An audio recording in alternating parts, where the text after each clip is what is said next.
The planet Vthanine was a quiet, gentle world. The kind of place where danger was something children read about in old history books. Its skies were soft shades of blue and purple, its forests glowed faintly at night, and its people lived simple lives with a deep respect for peace. For many generations, the Vthanines had believed they were too far from the center of the galaxy to attract the attention of violent species or dangerous empires. Life moved slowly and calmly, and even the idea of war felt like something from a different age. But everything changed on the night the Crothel raiders arrived. It started as a distant hum in the sky, a vibration that most people ignored at first. Then the sky tore open with fire. Enormous black ships, shaped like blades and glowing with red energy, fell through the clouds one after another. Panic swept across the colony when the alarms began to shriek, and the ground trembled under the engines of the enemy ships. The Crothel did not send warnings or messages. They did not demand surrender. They simply attacked. The first strike hit the outer settlement, a farming village full of families who had never seen a weapon stronger than a harvesting laser. Without mercy, the Crothel weapons tore through buildings, fields, and fleeing crowds. Everything burned. The Vthanines did not understand why they were being attacked or what the invaders wanted. They had no military worth speaking of. Only a small defensive force trained mostly to handle natural disasters or stray wildlife. Against the Crothel, they were helpless. News of the attack spread quickly, carried by frightened voices and shaky transmissions. The colony council gathered in their central hall, a large circular chamber filled with glowing screens and holographic maps. As they watched the red indicators representing enemy ships multiply across the planetary map, fear settled like a heavy weight in the room. Some leaders tried to stay calm, but their trembling hands betrayed them. Others openly panicked, speaking over each other as the situation worsened with every passing minute. The entire regions had already gone silent. Whether the citizens there were alive or dead, no one could say. The Crothel were known across distant systems as ruthless marauders. They were not conquerors who wished to rule. They were not diplomats who negotiated. They were destroyers. They took resources, enslaved survivors, and left behind ashes. Most species avoided them by paying tribute or staying far away from their roots. But Vthanine had no tribute to give and no way to escape. The colony was young and had little value except for its rare crystals buried deep below the surface. To the Crothel, that was reason enough to invade. Inside the council hall, tension grew as reports flooded in. One settlement after another fell. Communications towers were destroyed. Evacuation routes were cut off. The Vthanine defense craft was shot down in minutes, their pilots barely able to lift off before being vaporized. The Crothel were moving too fast, striking every weak point, every vital hub, as if they had studied the colony for years. But most terrifying of all was how silent the enemy was. No demands, no messages, not a single word. The Vthanines felt they were facing an unstoppable force, one that viewed them not as living beings but as obstacles to a race.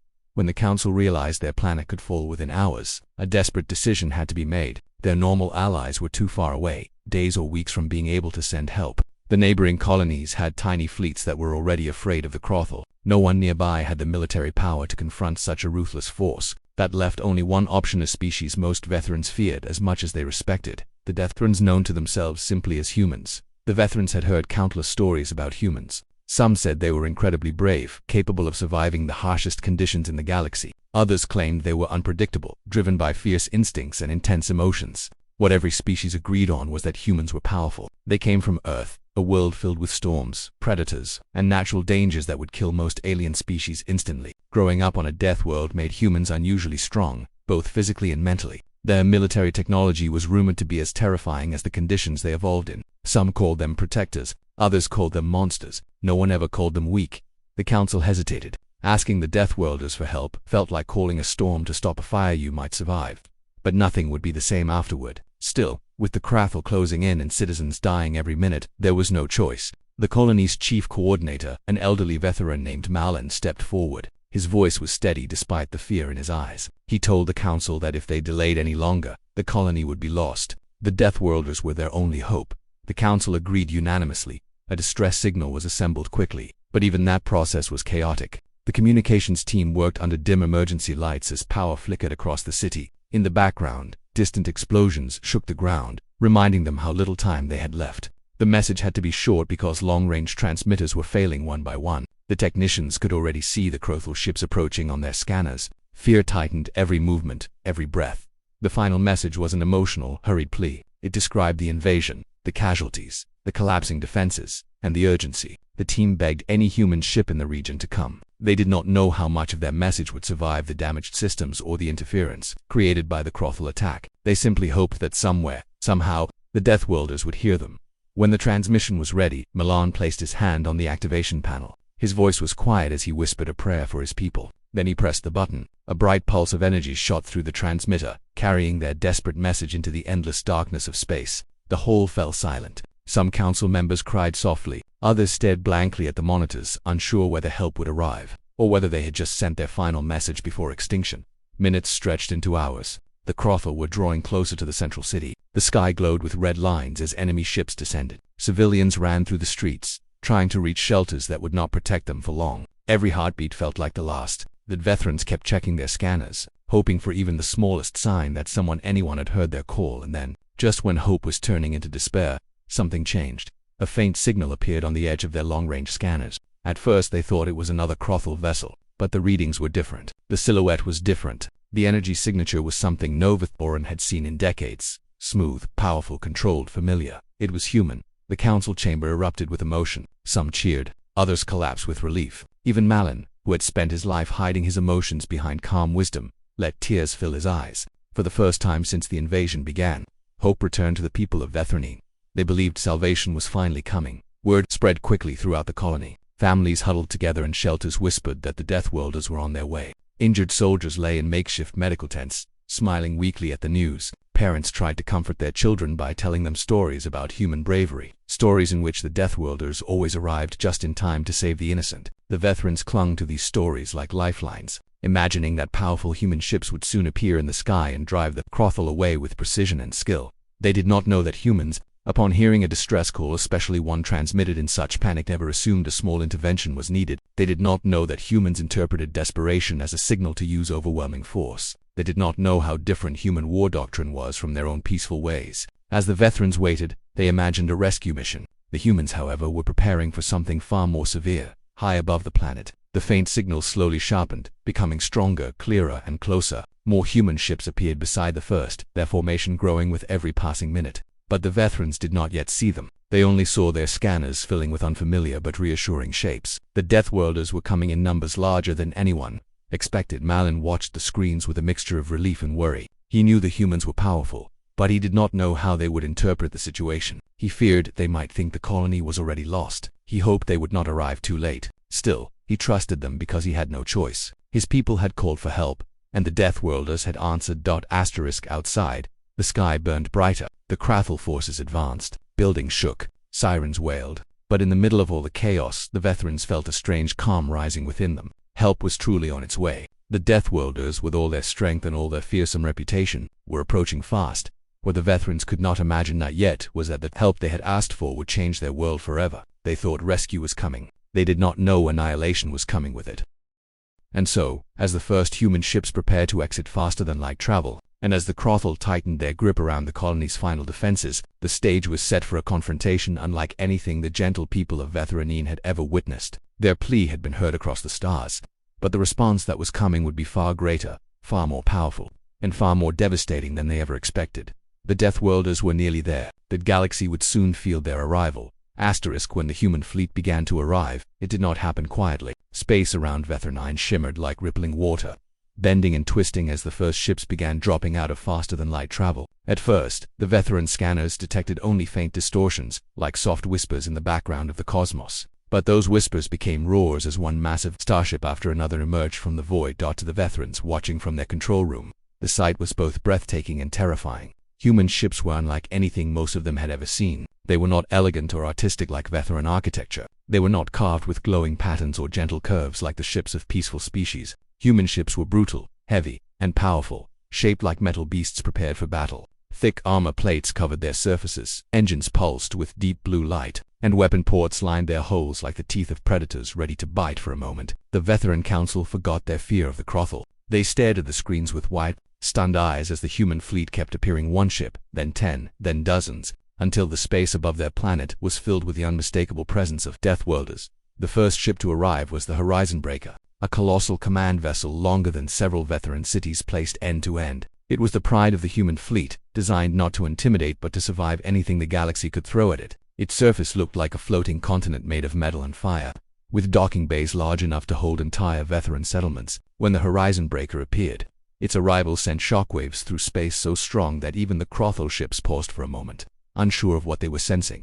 More ships followed. The destroyers came next compared to the command vessel, but still terrifying with their sharp profiles and heavy cannons. Then came the carrier ships with entire wings of fighter craft ready to deploy at a moment's notice. Smaller escort ships, shaped like daggers of steel, took formation around the larger vessels, creating a layered shield in the darkness of space. From the ground, frightened veteran civilians looked up into the sky and saw bright streaks of light as the human fleet descended toward low orbit. The sight was unreal. It was as if the stars themselves were falling to the planet's rescue. For some, it brought tears of relief. For others, it brought a new kind of fear, because the same weapons meant to protect them could also destroy entire worlds if used recklessly. Inside the Horizon Breaker, the atmosphere was completely different from that on Vthanine. Human officers moved quickly through their stations, their faces focused and intense. They were not afraid. They were not confused. They were preparing for war. Admiral Arya Holt, the commanding officer of the fleet, stood at the center of the bridge. She was a tall, battle-tested woman with sharp eyes that missed nothing. Her voice was calm as she ordered her crew to analyze the distress signal and the current situation on the planet. The message they received had been broken, full of static and panic. But it was clear enough for humans to understand one thing: an entire colony was under attack, and thousands, maybe millions, were in danger. Humans never ignored such a message. For them, protecting civilian life was not a choice but a duty, and when a call for help came, they responded with everything they had. "Scan the planet," Admiral Holt said. "Locate survivors, identify enemy positions, prepare medical teams and rescue units, and keep weapons ready." Her officers nodded and carried out her commands with expert precision. They scanned the atmosphere, detected explosions, and tracked the movement of Crothel ships. Every reading they received confirmed what the distress signal had already suggested: Vthanine was collapsing. But humans misunderstood one crucial detail. They believed the colony had minutes left before total destruction. They believed the veterans who sent the message were already dying. They believed there was no time for negotiation or gentle intervention. To the humans, it looked like the Crothel were preparing to wipe out an entire population. And if the Crothel planned to kill a colony full of innocent people, the humans would stop them at any cost. This misunderstanding shaped everything that followed. On the planet, the Veteran Council watched the human arrival with hopeful eyes. Marlon, the chief coordinator, could barely speak as he observed the massive fleet forming a protective shell around Vthanine. He whispered softly, "They came. They truly came." He tried to contact them, but the communication lines were too damaged. Static filled the channels. Words broke apart before reaching the other side. He wished he could send a clear message telling the humans that the veterans were still alive, that they needed targeted defense, not overwhelming destruction. But all he could do was watch and hope the humans understood. Meanwhile, the Crothel saw the human arrival as a disaster. They had expected an easy victory. They had expected the veterans to beg but receive no answer. They had not planned for the Deathworlders. The Crothel were experienced warriors, yet even they knew the reputation of humans. Stories of human battles traveled across the galaxy, stories of impossible victories where humans refused to die even when hopelessly outnumbered. Stories of punishment so fierce that entire star systems trembled. Stories of battles that left both sides scarred forever. When the Crothel commanders detected the human fleet, they began repositioning their warships. Their predators' confidence faltered. Some wanted to retreat. Others wanted to send a message demanding the humans leave the system. But before they could decide, the humans acted. Admiral Holt studied the images of burning Veteran cities and collapsing settlements. She saw flashes of children running through streets filled with smoke. She saw wounded civilians hiding in shattered buildings. She saw enemy ships firing relentlessly at helpless targets. Her jaw tightened. Her hands curled into fists. She believed she was witnessing a genocide in real time to her, and to every human officer around her. The Crothel were monsters. Her voice rang through the bridge. Deploy defensive shields over the largest veteran cities. Target all hostile vessels. Prepare the fleet for full combat engagement. We're stopping this here and now. In their hearts, the humans felt only determination. They had no idea the veterans hoped for a smaller, more careful response. They had no idea the invaders had not yet reached the central city. From the humans' point of view, everything was already on fire. On Vthanine, the ground began to rumble again, but this time, it was not the Crothel causing the tremors. Human ships entering low orbit created waves of energy that shook the atmosphere. Bright blue light streaked across the sky as human defense shields extended downward like transparent domes to protect targeted areas. Children pointed upward. Adults held each other. Some knelt in prayer. Others simply stared at the sky, overwhelmed by the sight of such raw power. Then came the human fighters, small, fast, and deadly. They launched from the carriers in enormous numbers. They moved like flocks of metallic birds, each one capable of destroying multiple enemy craft. They filled the sky with trails of white and blue as they accelerated toward the Crothel formation. The Crothel panicked. Their ships scrambled into defensive positions, firing blindly into the approaching swarm. But the human fighters were too fast. They weaved through enemy fire, dodging blasts with impossible agility, counter-attacking with precise bursts that tore through Crothel armor. The first wave lasted only minutes, but in that short time, half the Crothel fighter fleet was destroyed. The Vthanines watching from the ground were stunned. They had never seen such speed, such coordination, such merciless accuracy. It was like watching a storm made of steel and fire. But the humans were just beginning. The destroyers in orbit turned their cannons toward the Crothel capital ships. Blue-white beams shot across space, hitting the enemy vessels with such force that entire sections melted away. Explosions lit the darkness, sending debris raining down like burning meteors. Inside the Crothel flagship, chaos erupted. Officers shouted orders. Pilots attempted evasive maneuvers, but the Deathworlders were too numerous, too prepared, and too enraged.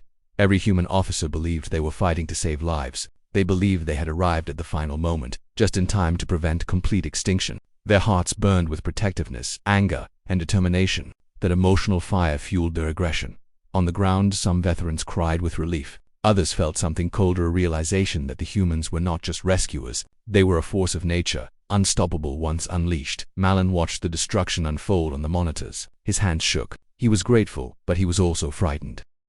He desperately wished they could send a message to the humans, telling them to be cautious, to avoid harming the planet. But every communication tower that could relay the message had already been destroyed by the Crothel hours. Earlier the misunderstanding remained. Humans interpreted silence as desperation. The Vthanines interpreted overwhelming power as something both beautiful and terrifying. Far above the planet, Admiral Holt continued issuing orders. She did not smile. She did not celebrate. She felt only the heavy weight of responsibility. Lives were on the line. She refused to let the Crothel take even one more dot to her. The mission was simple: destroy the invaders, protect the civilians, and bring order back to a dying world. But the method humans used, overwhelming force, was something the Vthanines had never seen before. They were a gentle people, raised in a peaceful society. Their idea of battle was controlled, minimal, and reluctant.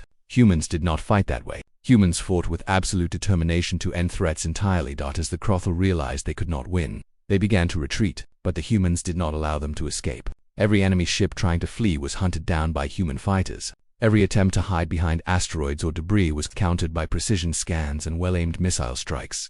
And all the while, the Vthanines watched from below, their fear of death slowly replaced by a different fear of what their rescuers were truly capable of. The Crothel invasion was collapsing. Human ships were gaining complete control of the battlefield. The sky above Vthanine glowed with explosions that turned the darkness into day. But even as the battle turned in their favor, the humans did not slow down. They believed the Vthanines had already suffered too much. They believed that mercy had no place when danger still lingered. They did not know that their overwhelming response would soon become the very thing that frightened the Vthanines the most. For now, the only thing the people of Vthanine felt was relief and confusion as the Deathworlders continued their terrifying, awe-inspiring arrival. When the Crothel realized they were losing the battle in space, their fury turned toward the ground. They understood that if they could not defeat the Deathworlders above, they could at least destroy the Vthanine cities below. It was a cruel logic, but the Crothel were not creatures of mercy. They moved like cornered predators, determined to tear apart everything within reach before being wiped out. Themselves, their ground forces began marching toward the central city, a place where thousands of Vthanine families had gathered for shelter. The sound of explosions echoed through the valleys, and thick smoke rose from the forests where Crothel troops burned everything in their path. Huge armored crawlers rolled across the landscape, crushing trees and homes beneath their spiked treads. Flying gunships hovered above them, firing beams of red energy into any building that still stood. Inside the city, chaos took over. Vthanine civilians tried to reach underground shelters, carrying children, elderly parents, and whatever belongings they could grab. Many had never seen violence before. Tears mixed with dust on their faces as they fled. Their hearts pounded with fear, and every loud sound made them jump. They had heard stories about the Crothel, but stories were not enough to prepare them for the nightmare unfolding around them. Milan, the chief coordinator, did everything he could to keep people calm. He stood in the city square with a communication device that barely worked, speaking instructions as clearly as he could. Move in groups, he told them. Stay close to the walls. Follow the glowing paths. Do not run unless you must. His voice shook slightly, but he forced himself to continue. He knew that panic would only make everything worse. Despite his words, fear spread through the crowd like fire through dry grass. Every distant explosion felt closer. Every shadow looked like an enemy. And the worst part was that the Vthanines still had no way to communicate with the humans. They could not tell the Deathworlders where civilians were trapped, where the Crothel were gathering, or how close the invaders were to breaking through the final defenses.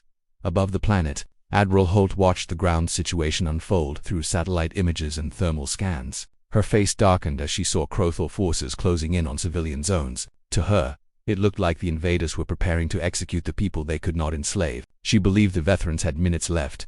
"Prepare orbital strikes," she ordered. Her officers hesitated. Orbital strikes were powerful enough to level entire cities if used incorrectly. They were meant for open battlefields or isolated targets, not for areas full of innocent people. But Holt believed she had no choice. The Crothel were moving too fast. The Vthanines had no time left to evacuate safely, and the humans had to act before the enemy reached the shelters. "Target their ground convoys," she said firmly. "Use precision shots only. No wide-area destruction unless absolutely necessary." Human ships repositioned overhead. Their massive cannons rotated slowly, locking onto Crothel units miles below. The planet trembled as the first blasts of blue-white light pierced the atmosphere, streaking toward the crawling metal monsters on the ground. The Crothel convoys never saw the attack coming. A beam struck the lead armored crawler, melting it into a pool of glowing slag. Another shot vaporized a large group of Crothel soldiers marching along the hillside. Gunships exploding in midair rained burning debris across the battlefield. In seconds, the tide shifted, and the Crothel found themselves fighting enemies they could not even see. But the blasts were so powerful that the earth shook violently. Veteran civilians hiding inside their shelters felt the walls rumble. Many screamed, thinking the Crothel had reached them. Parents shielded their children with their bodies. Dust filled the air as pieces of ceiling fell. To the Vthanines, it felt like the world itself was cracking open. When the shaking stopped, some stepped outside to look. They saw distant fires spreading through the forests. Fires caused not just by the invaders but also by the human strikes. Cut-down Crothel convoys still burned in the distance, but the sight of destruction caused by their rescuers unsettled many. Malin looked at the horizon with mixed emotions. He was grateful but also frightened. He whispered to himself, "They are protecting us. But the cost." He did not finish the sentence. Meanwhile, the Crothel were enraged. Every attempt to regroup ended in more losses. Human fighters swooped down like hunting birds, firing guided missiles at enemy strongholds. The Crothel realized that unless they changed tactics, they would be wiped out, so they decided to use the Vthanines as shields. In several areas, Crothel soldiers broke into civilian buildings and dragged innocent people outside, using them as cover while firing on human drones. When the humans saw this on their monitors, fury exploded through the fleet. The Deathworlders had a deep hatred for anyone who harmed civilians. It was one of the lines they refused to let anyone cross. Admiral Holt slammed her fist on the command table. "Monsters," she growled. "Bring me ground assault teams now." Within minutes, human dropships descended through the atmosphere. They looked like falling stars, glowing bright as they burned through the air. When they landed, their doors burst open, and squads of armored soldiers rushed out. The Vthanines had never seen human soldiers before. They were tall and heavily armored, wearing suits that made them look like walking giants. Their helmets glowed with blue lines that shifted as they scanned the environment. They moved fast, with confidence, like predators who knew nothing could stop them. Their boots shook the ground with every step. Crothel units tried to fire at them, but human armor absorbed most of the shots. The soldiers returned fire with stunning precision, hitting only the invaders and avoiding civilians wherever possible. They moved through the streets like a living shield, pushing the Crothel back while guiding Vthanines to safer areas for the first time. Vthanines and humans stood face to face. Some Vthanines looked at the soldiers with awe, others stared with fear. The humans seemed too strong, too intense, too focused. Their presence alone felt overwhelming, yet they spoke calmly, asking if anyone was hurt, lifting fallen debris, carrying injured civilians to safety. One Vthanine child looked up at a towering human soldier with wide eyes. "Are you here to save us?" she asked in a trembling voice. The soldier kneeled to her level, his voice gentle behind the helmet. "Yes," he said. "We heard your call. We're here now." The child clung to him, crying with relief. Moments like this spread hope across the city. But even hope did not erase the fear of what the humans were capable of. As more human ground teams landed across Vthanine, the Crothel began to retreat deeper into the forests. They knew they could not fight the humans in open areas. They tried to regroup around caves, underground tunnels, and hidden bases. But humans were prepared for that too. Satellite scans revealed enemy hideouts. Drones mapped every corner of the terrain. Human strike teams moved like shadows, eliminating Crothel survivors with brutal efficiency. The invaders were trapped on all sides, hunted with methods they had used against countless species in the past. Now they were the ones running. But even as the humans pushed the Crothel back, new problems arose. Some Vthanines saw human strikes hit too close to their homes. Some saw forests burn from orbital heat beams. Some saw the bodies of Crothel soldiers lying next to their damaged buildings and felt a sickening twist inside. They understood the humans were fighting to help them, but the scale of destruction still frightened them. One Vthanine elder whispered to Malin, "We asked for help, but the help is shaking the world apart. Malin nodded slowly. He could not deny it. The Deathworlders fought like storms. They protected, but they destroyed everything that stood in their way. The humans, meanwhile, interpreted every moment of silence from the Vthanines as confirmation of danger. They believed the civilians were too terrified to communicate. They believed the Crothel might have taken hostages. They believed that time was running out, so they increased their aggression. Admiral Holt ordered the fleet to use containment tactics. Instead of only targeting Crothel groups, they began targeting every known pathway leading to Vthanine cities. They wanted to cut off the enemy completely. That meant destroying bridges, tunnels, roads, and transport hubs. Some of these places were important to Vthanines too, but humans saw them only as potential enemy routes. When the humans destroyed an old stone bridge near the central city, a beautiful structure that had stood for centuries, the Vthanines cried out in shock. To them, it was not just a bridge. It was a symbol of their history. But human officers saw it as a possible path for enemy crawlers. They did not know its significance. They only knew it had to be destroyed. More misunderstandings followed. A group of humans stormed a warehouse that appeared to hold weapons. But it was not a weapons warehouse. It was a storage building for farming tools. The humans apologized quickly, but the damage was done, and fear spread through the nearby settlement. Another squad of humans detonated charges to destroy a Crothel hideout under a hill. The explosion saved dozens of Vthanine lives but also collapsed a small nearby village. The people survived, but their homes did not. They did not blame the humans directly, but they felt a deep ache in their hearts. The biggest misunderstanding came when humans saw a group of Vthanines waving bright lights at a passing patrol. They were trying to signal for help, but the humans, already tense, mistook the lights for Crothel weapons and nearly fired until someone shouted a warning at the last second. Fear mixed with gratitude, relief mixed with worry, chaos mixed with hope. By the end of the day, the Crothel forces were on the edge of total defeat. Only a few pockets of resistance remained. Humans had done what no one else in the galaxy could have done. They stopped the invaders quickly, decisively, and completely. But the Vthanines were left trembling not just from the Crothel terror, but from the overwhelming force their rescuers had brought with them. The people whispered among themselves, asking questions they were afraid to voice loudly. How much destruction would happen before this ended? How far would the humans go? Could they trust a species so powerful that even its kindness caused devastation? As night fell over the planet, both fear and hope settled in the hearts of the Vthanines. The Deathworlders had come to save them, but the cost of that salvation was only beginning to reveal itself. When the human fleet finally decided to act, everything changed in a single moment. The Vthanines had expected something calm, something controlled, something that looked like a rescue operation. They imagined a few human ships coming down from the sky, firing small precise weapons at the Crothel invaders, pushing them back, and saving the colony with minimum destruction. But what happened instead was something no one on Vthanine had even imagined in their worst dreams. It happened so fast that many Vthanines did not even understand what they were seeing until it was already over.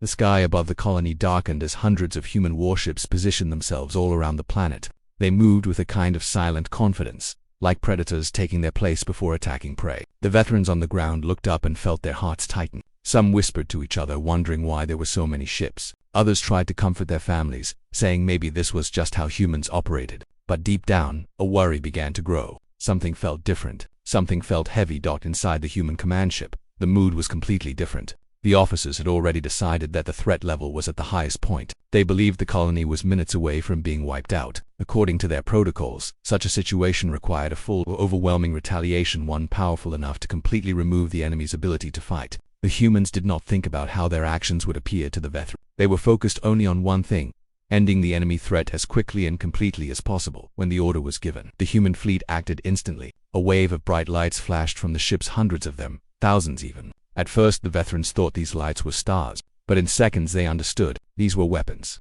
The first strikes came from orbit, high above the atmosphere. The ground shook violently as massive kinetic projectiles dropped from the sky, traveling so fast that they turned the air around them into fire. When they hit the Crothel positions, the explosions were so powerful that they felt like earthquakes. Entire enemy battalions were erased instantly, with nothing left behind except smoke and burning ground. The Vthanines had never seen human weapons before. Many species used energy beams or plasma bolts, but humans had long ago mastered the power of kinetic bombardment from space. Massive metal rods fired at extreme speed, turning gravity itself into a weapon. These strikes did not just destroy buildings. They carved deep craters into the land, sending shockwaves that shook mountains. The Crothel forces, who had been fighting fiercely against the colony's defenses just moments earlier, were suddenly helpless. They had no shields that could stop such force. Their armor shattered like glass. Their vehicles melted under the intense heat. Their war cries turned into silence.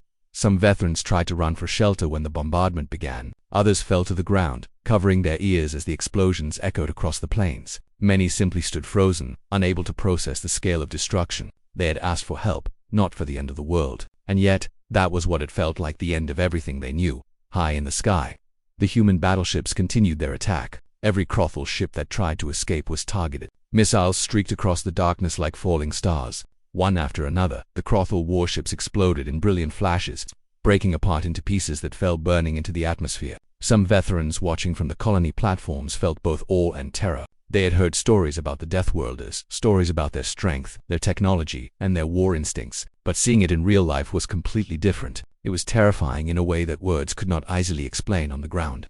The Crothel tried to regroup, but there was no time. Human drones, small, fast, and deadly, swarmed down from orbit, firing precise bolts that cut through enemy soldiers with chilling accuracy. Entire platoons disappeared in seconds. Crothel commanders tried to order retreats, but every escape route was already destroyed. Humans didn't leave openings. They didn't leave chances. They moved like a storm that swept everything in its path. At one Crothel command outpost, the alien commander stared at the screens in disbelief. All his forces were falling apart. Communications were failing. Reinforcements weren't coming. He had fought many enemies across the galaxy, but he had never seen anything like this. He knew the stories about humans being Deathworlders, the most dangerous species, shaped by a planet full of lethal creatures and harsh environments. But he had always believed those stories were exaggerated. Now, as his entire army collapsed in mere minutes, he realized the stories had not even come close to the truth. Back in the colony, veteran families huddled together. The ground kept shaking. Windows shattered. Dust and smoke rose into the air. Some children cried while their parents tried to comfort them,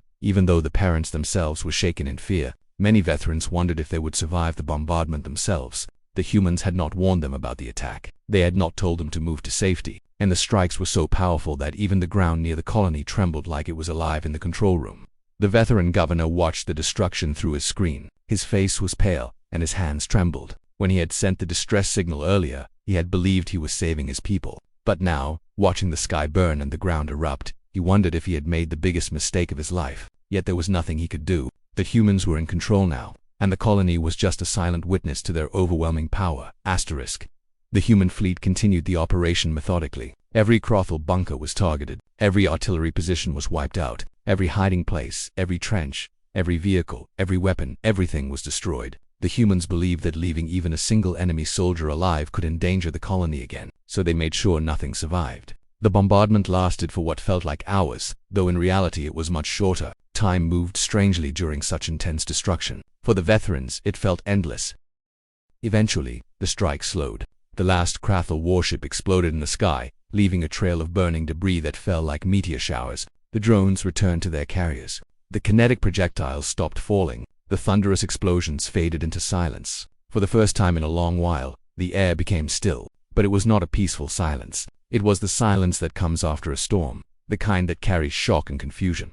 Veterans slowly stepped out of their shelters and looked around. Smoke rose from the distant battlefields. The horizon glowed orange and red, not from the sun but from fires still burning across the land. Some places where Crothel bases once stood were now nothing but deep craters. Not a single enemy structure remained standing. The humans had not pushed the Crothel back. They had erased them from the face of the planet.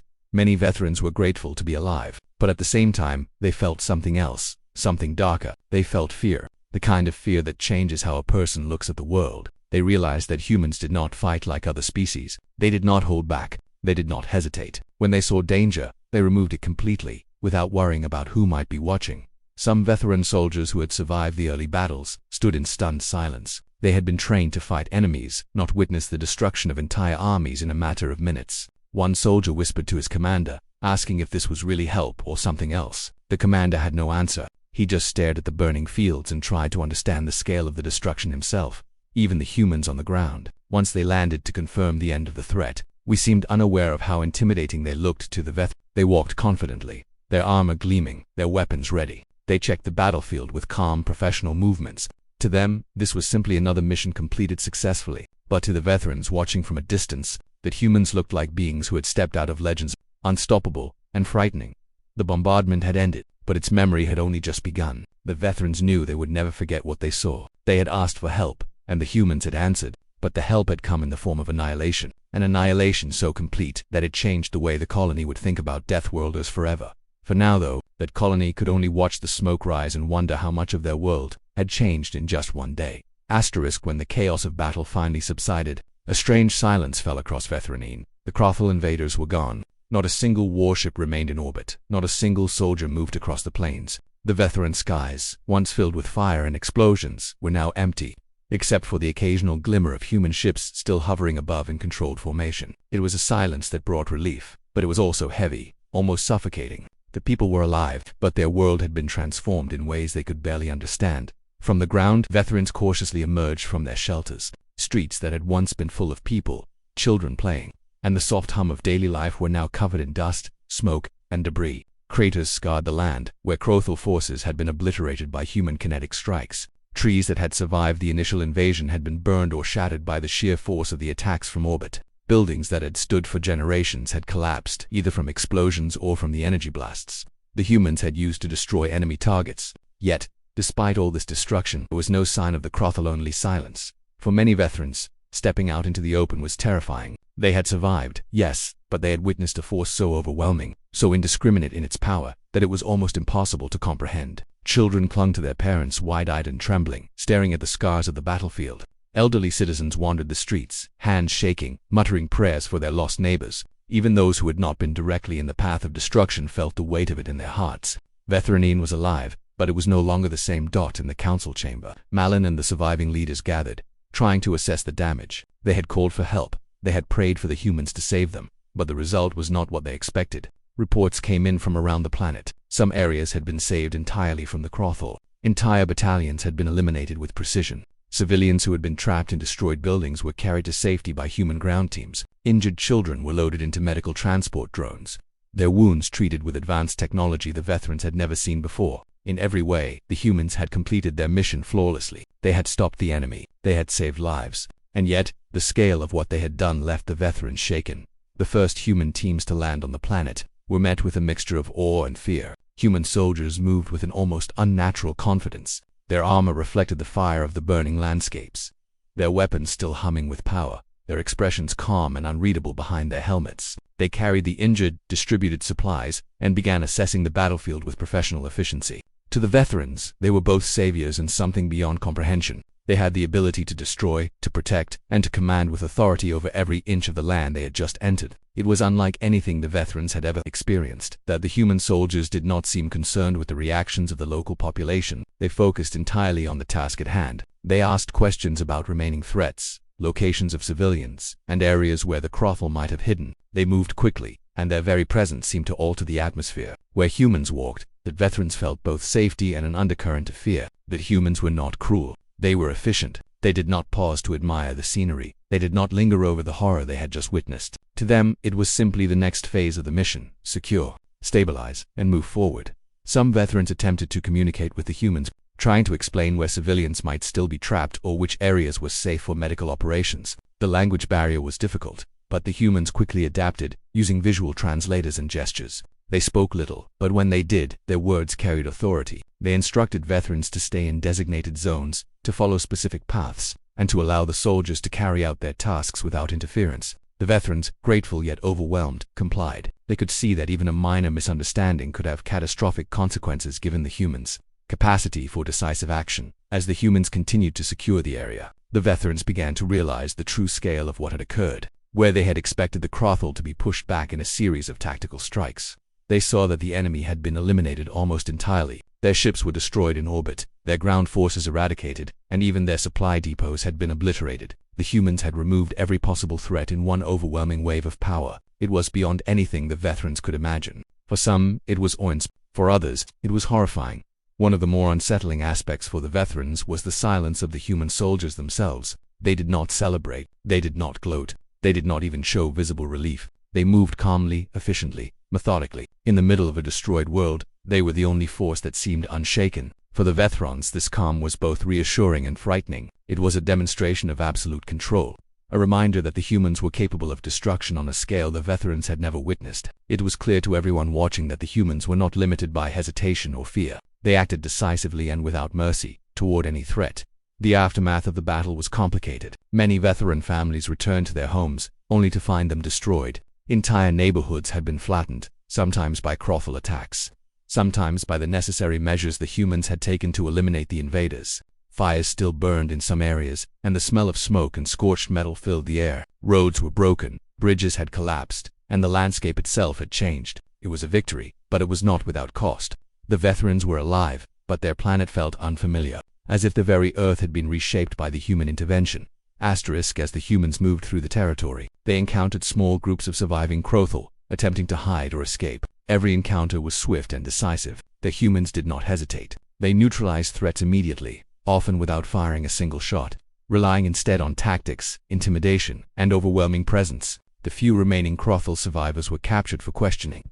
But even then, the humans showed no mercy in their expressions. Their focus was absolute. To the Vthanines, it was clear that the humans had no tolerance for risk, no allowance for mistakes, and no fear of using overwhelming force to achieve their objectives.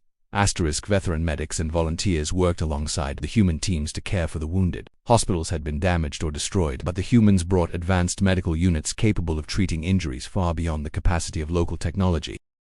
Burn wounds, broken bones, and trauma from shock were stabilized within minutes of the humans' arrival. The Vthanines marveled at the speed and efficiency. At the same time, they noticed how controlled the humans were, even when handling catastrophic injuries. There was no panic, no hesitation, no emotional wavering. Everything had a purpose, and every action was calculated. Despite the help, many Vthanines struggled with conflicting emotions. They were alive, but at what cost? They had survived the Crothel, but the humans had destroyed much of the landscape and infrastructure in the process. Even though their intentions were good, the scale of destruction was terrifying. Some families grieved for their homes, while others struggled to understand how the people who saved them could wield such power with such apparent ease. Children asked questions they could not understand, and parents found themselves unable to answer. The humans had not just intervened, they had reshaped the world. In the days that followed, the humans continued their work. They cleared debris, provided food and water, and set up temporary shelters. They removed unexploded Crothel ordnance and stabilized damaged structures. They even began teaching the Vthanines emergency protocols to prevent further casualties from remaining threats. Every action reinforced a simple but powerful lesson.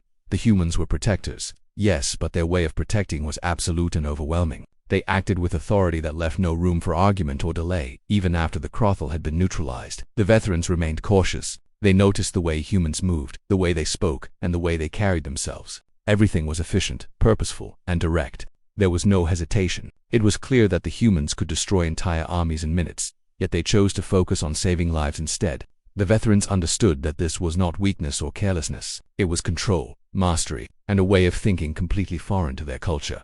The most difficult realization came when Vthanines began to survey the full scope of destruction. Entire forests had been burned, vast fields turned to craters, and buildings that had stood for centuries were now rubble. It was a stark reminder that even when humans acted to save lives, their actions were not gentle. They were decisive. They were total. They were a force of nature in every sense of the word. The Vthanines understood that they had been rescued, yes, but the world they had known before the invasion was gone. In its place was a planet scarred, alive, and under the protection of beings whose power was almost unimaginable. Despite the shock, the Vthanines could not deny the fact that they were alive. Their colony still existed. Their people were safe. The Crothel threat had been removed entirely, and as the humans began to prepare for departure, it became clear that Vthanine would rebuild, but it would rebuild in a world forever changed. The humans had given them life, but they had also shown them what it meant to wield power without hesitation, to act decisively, and to save without compromise. As the last of the human teams departed, Vthanine leaders met quietly to discuss what had happened. They knew they owed their survival to the Deathworld. They knew that without the humans, their colony would have been destroyed completely.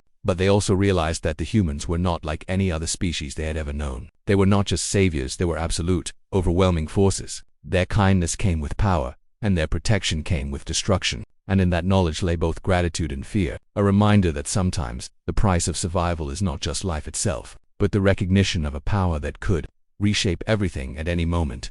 The Vthanines would tell stories of the humans for generations. They would speak of the terror, the awe, and the relief. They would tell children how the Deathworlders came, how they fought, and how they saved lives. But they would also whisper warnings, that the humans were not to be underestimated, that their help was absolute, and that the same force that protected them could, if provoked, annihilate everything in its path. The humans were saviors, yes, but they were also a storm, and storms changed the land forever. The humans did not linger on Vthanine for long. Once the immediate threats had been neutralized and the surviving Vthanines stabilized, Admiral Holt and her officers began preparing to leave. To the veterans, this departure was as shocking as the arrival had been. They had lived through destruction beyond anything they could have imagined, yet the humans had done it to save them. Now, as the fleet readied to depart, it felt as though an immense storm was quietly slipping away, leaving both relief and a strange emptiness behind.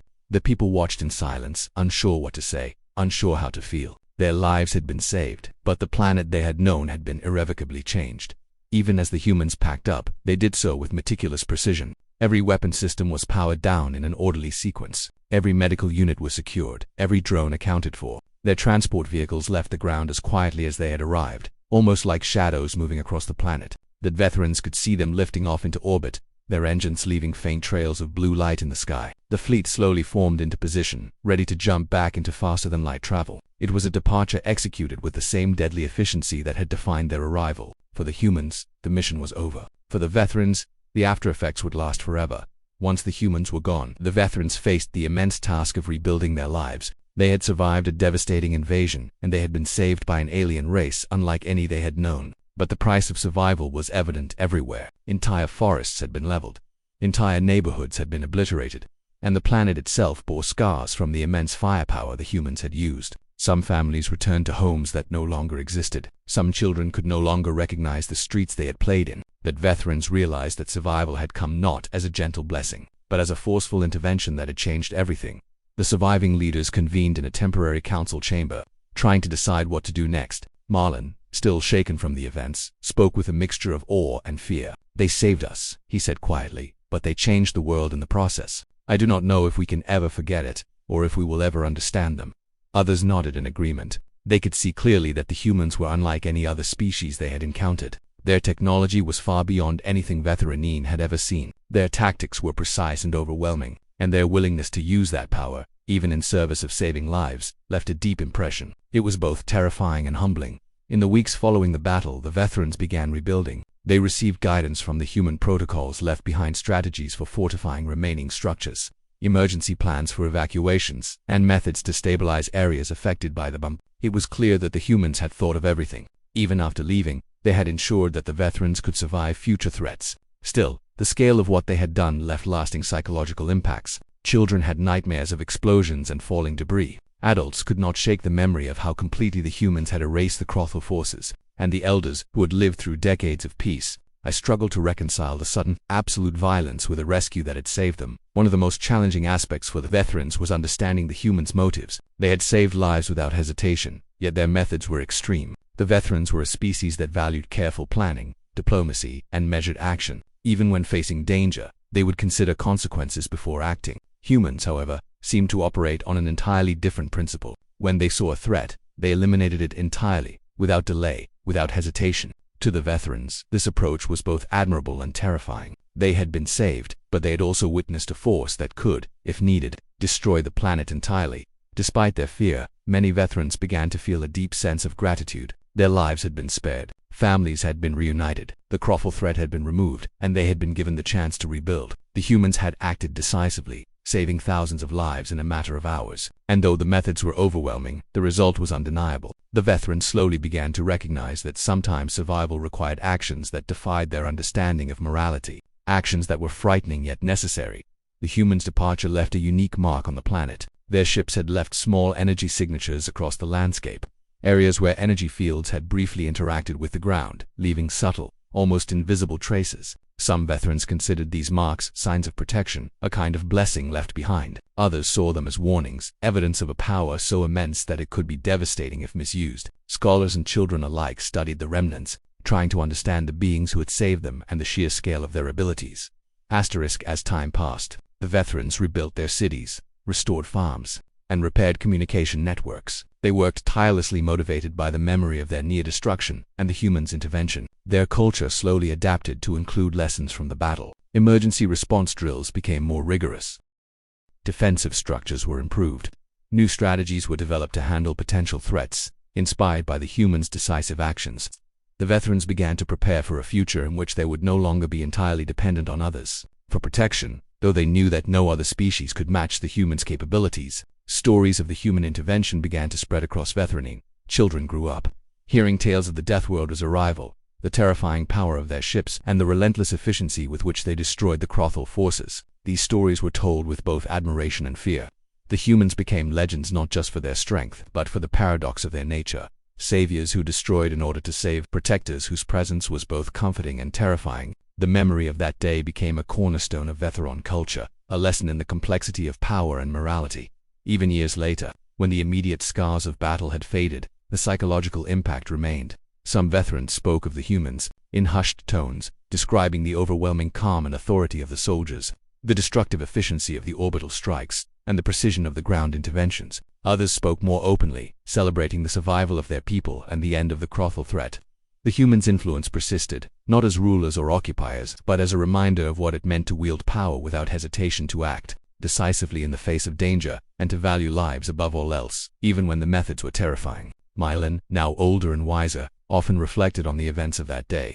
He would walk through the rebuilt city, looking at the streets, the homes, and the parks, and remember the overwhelming arrival of the Deathworlders. He remembered the thunder of orbital strikes, the flash of human firepower, and the calm precision of soldiers moving through a battlefield. He would tell himself and his people that they had survived, that their lives had been spared, but he also reminded them never to forget the lessons they had learned. The humans had saved them, but they had also shown the price and the responsibility of power. Veterans began to incorporate these lessons into their governance and daily life. Emergency response became more organized, with rapid communication systems inspired by the human fleet's efficiency. Education included discussions on the ethics of force and the responsibility that comes with overwhelming power. Military strategies were updated to ensure that if another threat arrived, they could respond faster and more effectively, though always remembering that no other species could match the Deathworlders' might. The humans had left a legacy that combined both survival and caution. Years later, Vthanine historians documented the event not just as a rescue mission but as a transformative moment in their history.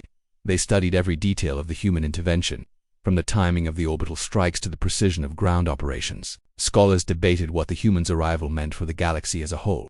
They concluded that the humans were not merely powerful allies, they were forces that could alter the course of entire conflicts in moments. A species shaped by survival, in a universe full of dangers, a species whose morality was as absolute as its power. The humans had arrived, saved a civilization, and left behind a world forever changed, both physically and culturally. And so, life slowly returned to a new normal on Vthanine. Children played in streets rebuilt from rubble. Markets reopened. Schools taught lessons both old and new, blending tradition with insights from the humans' intervention. Families gathered, laughed, and rebuilt what had been lost. Yet, beneath this new normal, the memory of the Deathworlders lingered, a constant reminder that the universe contained forces far beyond their understanding. They had survived, they had learned, and they had been changed in ways that would resonate across generations. The humans, having completed their mission, returned to the stars, leaving Vthanine alive, safe, and forever aware of the staggering power that had saved them. The planet would grow and flourish. But the story of the Deathworlders, of the overwhelming force, the total annihilation of threats, and the paradox of terrifying saviors would remain etched in every mind, in every heart, and in every story told from that day forward. It was a lesson in survival, a lesson in power, and a lesson that sometimes help comes not gently, but as a force of nature. And from that day on, Vthanines would never forget what it meant to be saved by beings whose mercy was as immense as their strength.